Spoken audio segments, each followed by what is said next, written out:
할렐루야. 우리는 사순절 기간을 지나오고 종려주일과 부활주일을 지나오면서 하나님의 그 사랑과 예수님의 고귀하신 보혈과 또 그 희생의 은혜에 좀 깊이 묵상하고 있었습니다. 그런데 그 감사하고 너무나 가슴이 벅찬 그 사랑에 대해서 묵상했음에도 불구하고 어딘가 마음이 좀 아프고 또 죄스럽고 그런 마음이 들었던 게 사실입니다. 오늘은 오로지 정말 아름다우신 여호와를 생각하며 아름다우신 하나님만을 묵상하는 우리가 되길 소원합니다. 오늘 다윗은 하나님께 바라는 일 단 한 가지 소원이 있다고 합니다. 그것은 평생토록 여호와의 집에 살면서 여호와의 아름다움을 바라보며 성전에서 여호와를 사모하는 그것이라고 합니다.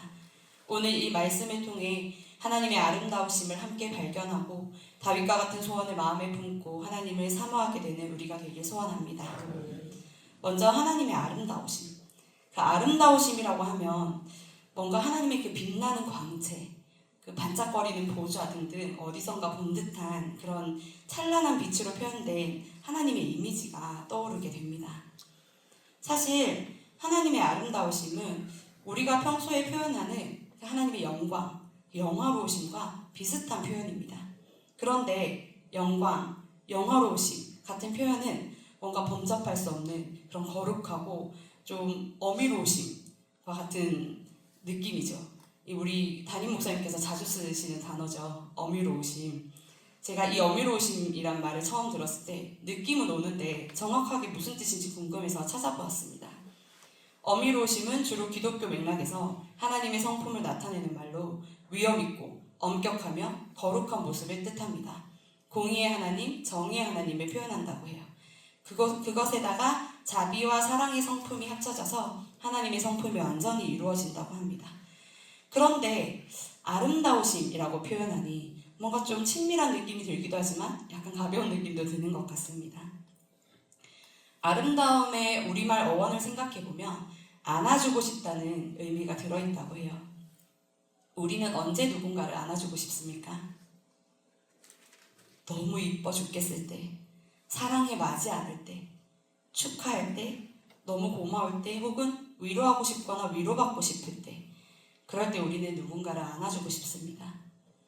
하나님이 너무너무 사랑스럽고 하나님이 나의 인생을 통해 하신 일들이 그리고 하실 일들이 너무 감사하고 또한 기대가 될 때 우리는 하나님을 안아주고 싶을지 모르겠습니다. 또 우리의 삶에 고난이 찾아오고 너무 힘들고 지칠 때 피할 곳은 정말 우리 하나님 품밖에 없을 때 우리는 하나님 품에 안기고 싶습니다. 이렇게 하나님과 진하고 깊은 교제 가운데 우리는 하나님의 아름다우심을 느끼게 됩니다. 이 시간 우리가 사랑할 수밖에 없고 또 사모할 수밖에 없는 하나님의 아름다움을 어디에서 찾을 수 있는지 함께 말씀을 나누고자 합니다. 하나님의 아름다움은 세 가지 영역에서 드러납니다. 첫째는 온 천하 만물입니다. 삶을 살면서 먼저 하나님이 만드신 천지 만물을 바라볼 때 우리는 하나님의 아름다우심을 보게 됩니다. 시편 8편은 하나님이 지으신 세상을 찬양합니다. 1절에서 여호와 우리 주여 주의 이름이 온 땅에 어찌 그리 아름다우신지요 주의 영광이 하늘을 덮었나이다. 3, 4절에서 주의 손가락으로 만드신 주의 하늘과 주께서 베풀어 두신 달과 별들을 내가 보오니 사람이 무엇이기에 주께서 그를 생각하시며 인자가 무엇이기에 주께서 그를 돌보시나이까. 아멘. 이 시편 기자의 고백처럼 우리가 조금만 주의를 기울여서 온 천하 만물을 볼 때 그 속에 하나님의 아름다우심을 발견할 수 있습니다. 사실 지금 교회 바깥에 피어있는 벚꽃들만 봐도 얼마나 아름답습니까? 너무 감사하게도 아직도 너무 예쁘게 잘 피어있더라고요. 우리는 매년 봄마다 교회 올라오는 길에 핀 벚꽃들을 보면서 기가 막히다. 어쩜 저렇게 매번 같은 시기에 저렇게 예쁜 꽃들을 피워낼까? 하나님이 지으신 세상은 정말 신묘막측하구나. 이런 생각을 하게 되지 않습니까? 새벽 기도를 마치고 나가서 제가 제일 좋아하는 장면이 있는데요.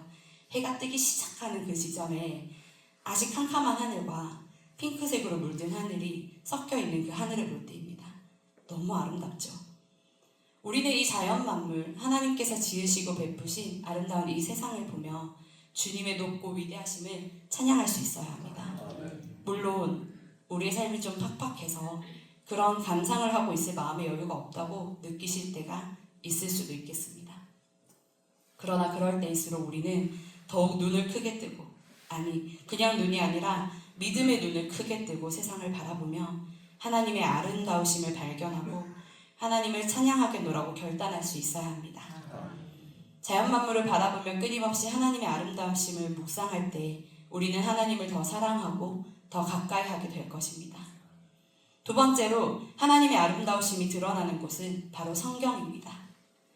자연 만물이 누구나 보고 창조주를 기억하도록 하나님께서 베푸신 일반 은총이라면 하나님께서 작정하시고 하나님의 아름다우심을 당신의 자녀들에게 드러내시는 곳이 바로 성경입니다.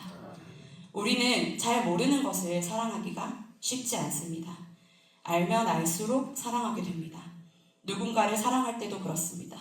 남편이든 자녀든 부모님이든 친구든 누군가를 사랑하려면 그 사람의 다양한 면을 알게 되고 속 깊은 곳까지 나누고 그렇게 스며들어가며 서로를 이해하고 용납하고 가끔은 단정까지도 받아들이며 그렇게 서로 시간을 함께 보내며 사랑하게 됩니다.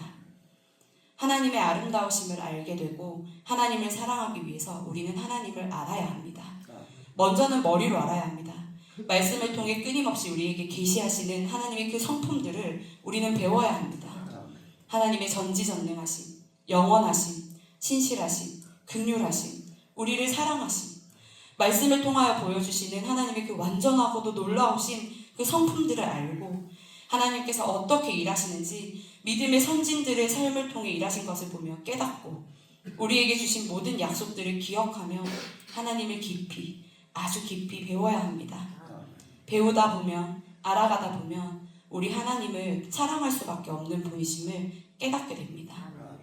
스스로 계시는 하나님께서, 전지전능하신 하나님께서 우리를 사랑하시고 우리를 통해 자신의 선하신 뜻을 이루어 가시는 일이 어찌 아름답지 않을 수 있을까요? 그런 하나님께서 영원토록 불변하시며 우리를 향하신 그 사랑과 베푸신 그 구원이 결코 사라지지 않는 것을 알고도 우리가 어찌 하나님을 사랑하지 않을 수 있을까요? 만약 그 사랑이 와닿지 않는다면 아직도 하나님을 덜 알았기 때문입니다. 그러니 우리는 먼저 말씀 가운데 계속 나아가 하나님을 연구하고 파헤치고 공부해야 합니다. 그리고 동시에 하나님의 말씀대로 살아가려고 오늘 배운 말씀을 오늘 살아내고자 노력하면서 그렇게 살아낼 때에 내 삶에 일하시는 하나님을 경험하고 머리로 알게 된 하나님의 아름다운 특성들이 정말로 내 삶에 체험하게 될 때에 우리는 진정으로 하나님과 깊은 교제 가운데 들어가게 됩니다. 머리로 알게 된 하나님의 뜻과 순종함으로 내어드린 내 삶이 딱 만나는 그 아름다운 순간을 꼭 경험하시는 저와 여러분이 되시길 소원합니다. 마지막으로 성소에서 하나님의 아름다움이 드러납니다. 다윗은 아름다운 궁전도 하나님께서 승리케 하시는 그 전쟁터도 대적들로부터 피하게 하시던 그 어느 동굴속도 아닌 성전에서 평생토록 살며 하나님의 아름다움을 바라보고 사모하고 싶다고 고백했습니다. 그렇다면 우리도 모든 생업을 포기하고 교회에 나와 살아야 하는 것일까요? 그런 것이 아닙니다. 다윗이 생각할 때에 하나님의 아름다움을 가장 잘 묵상할 수 있는 장소는 여호와의 집, 하나님의 성전이라고 합니다. 왜냐하면 하나님과 깊은 교제 가운데 들어갈 수 있는 하나님을 찬양하고 예배하는 장소이기 때문입니다. 그런데 다윗이 떠올린 성전은 지금 우리가 있는 이 넓고 쾌적한 교회당과는 사뭇 다릅니다. 그때 그들이 드린 예배는 제사였습니다. 피비린내 나는 정말로 살아있는 짐승을 잡아 태워드리는 그 제사가 있는 곳이었습니다. 더럽고 추악한 죄로 물들여진 사람들을 어린 양의 피를 받으시고 하나님은 죄를 씻어주셨습니다. 그런데 그 일이 죄를 지을 때마다 성전에서 반복해서 일어났습니다. 그 가운데서도 다윗은 하나님의 아름다우심을 보고 그 하나님을 찬양하고 하나님을 사모하고자 했습니다. 그런데 우리는 어떻습니까? 이제는 예수님께서 이 땅에 오셔서 우리를 위해 죽으심으로 단번에 그 모든 제사를 완성하셨습니다. 그러니 우리는 하나님의 아름다우심을 발견하고 그분을 사랑하기 위해 어디로 나아가야 합니까? 바로 십자가 앞입니다. 십자가 앞에 나아갈 때 우리는 하나님의 말로 다 할 수 없는 지혜로 우리를 사랑하신 그 사랑의 완성을 보게 됩니다. 우리를 용서하시고 용납하시는 하나님의 그 품 안에 안길 수 있습니다. 십자가도 잊어버릴 만큼 어렵고 힘든 일들이 우리 삶 가운데 계속해서 일어납니다. 절로 한숨이 나고 모든 걸 놓아버리고 싶은 마음이 들 때도 있습니다. 혹은 너무 만족스럽고 기쁜 삶을 살다 보니 십자가를 기억하지 못하는 때도 있습니다. 그러나 십자가를 잊고 살면 우리는 하나님과 조금 멀어질지도 모른다가 아니라 죽게 됩니다. 우리의 영혼이 죽게 됩니다. 하나님께 불순종하며 선악을 알게 하는 나무의 열매를 먹으면 정령 죽으리라 하신 말씀처럼 하나님이 다스리시는 삶이 아닌 내가 주인이 되겠노라고 내 뜻대로 살아가는 삶을 살게 되면 우리는 정령 죽게 됩니다. 그러니 우리는 매일 다윗이 고백한 대로 평생 십자가 앞에 나와야 합니다. 그 십자가 앞에서 한없이 아름다우신 하나님을 발견하고 묵상하며 사모하는 저와 여러분이 되시길 소원합니다. 말씀을 마무리하고자 합니다. 하나님을 사랑하고 그분의 아름다우심을 끊임없이 묵상하며 간구하는 자를 하나님은 꼭 만나주시고 그 삶에 개입하시며 인도하십니다. 얼마 전 조전도사님이 새벽에 예수님이 자신을 안아주는 것 같은 경험을 했다고 나눈 적이 있습니다. 혹시 기억나시나요? 제가 그때 너무 깜짝 놀랐어요. 제가 한때 큰 방황을 하다가 하나님 앞으로 다시 돌아왔던 그때 하나님의 음성을 듣는다는 게 뭔지 너무 궁금한 거예요. 하나님을 찾고 하나님을 끊임없이 구하게 됐던 때가 있었습니다. 하나님 저를 좀 만나주세요. 하나님이 한 번만 음성을 들려주시면 제가 하나님 다시는 떠나지 않을 수 있을 것 같아요. 이렇게 고백하며 계속해서 기도했습니다. 근데 제가 한번 나눈 적이 있었던 것 같아요. 제가 하나님의 음성을 듣는 법, 하나님의 음성이 들어간 책들은 전부 쌓아놓고 책을 다 읽었어요.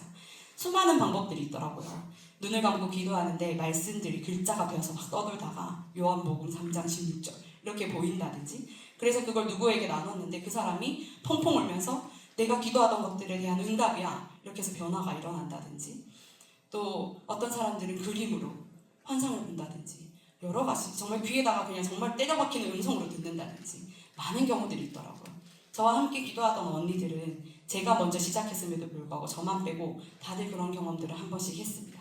그래서 제가 얼마나 질투가 났는지 하나님한테 정말 때를 쓰는 아이처럼 앉아가지고 저도 들려주세요, 저도 들려주세요, 저도 들려주세요 계속 그렇게 기도를 했었어요. 하루는 너무 서러운 거예요. 11시가 넘어서 제가 그때 선교센터에 필리핀에 있을 때였는데 모든 사람들이 이제 저녁 경과대를 끝내고 돌아가서 취침을 준비하던 시간에 저 혼자 거기 남아서 하나님 안 들려주시면 안 갈 거예요. 저 들려주세요. 음성 들려주세요. 제가 제일 먼저 기도했잖아요. 그러고 이제 기도를 하고 있어요. 서러워서 눈물이 막 나는 거예요. 그러다가 기도를 하고 있는데 누가 갑자기 와서 저를 이렇게 안아주면서 등을 이렇게 어깨를 이렇게 토닥이시는 거예요. 그래서 제가 예측했던 몇 명이 있어요. 나한테 그렇게 할 사람 몇 명이 있었거든요. 그래서 다음날 아침에 수소문을 했습니다. 어제 누가 와서 나를 안아주었냐? 아무도 없는 거예요. 우리 센터에 있는 어느 그 누구도 제가 혼자 남아있는 그 시간에 거기에 온 사람이 하나도 없는 거예요. 그때 깨달은 거예요. 제가 예수님이 나한테 오셔서 나를 안아주셨구나. 내가 이렇게나 너무나 하나님의 음성을 듣고 싶어하니 내가 듣고 있어 이렇게 말씀하셨구나. 얼마나 울었는지 모릅니다. 그렇게 계속해서 기도의 자리에 머물렀더니 하나님께서 저를 진짜로 만나주셨어요. 물론 제가 그때의 신앙으로 꾸준히 살아왔던 것은 아닙니다. 그러나 우리가 잊지 않고 하나님의 아름다우심을 묵상하며 십자가 앞에 계속해서 나아가고 우리의 삶을 통하여 일하여 주시기를, 나를 만나 주시기를, 하나님의 아름다우심을 내가 깨닫고 그것들을 찬양할 수 있게 해달라고 끊임없이 기도하면 분명히 하나님께서 만나 주신다는 걸 믿습니다. 하나님은 정말로 아름다우신 분입니다. 이 사실을 기억하며 오늘 하루도 아름다운 봄을 허락하신 주님을 기억하며 자연 만물을 바라보고 말씀을 읽으며 하나님을 더욱 알아가고 그 말씀에 순종함으로 하나님을 체험하고 십자가 앞에 나와 기도함으로 아름다우신 하나님을 사모하시는 저와 여러분 되시기를 소원합니다. 기도하겠습니다.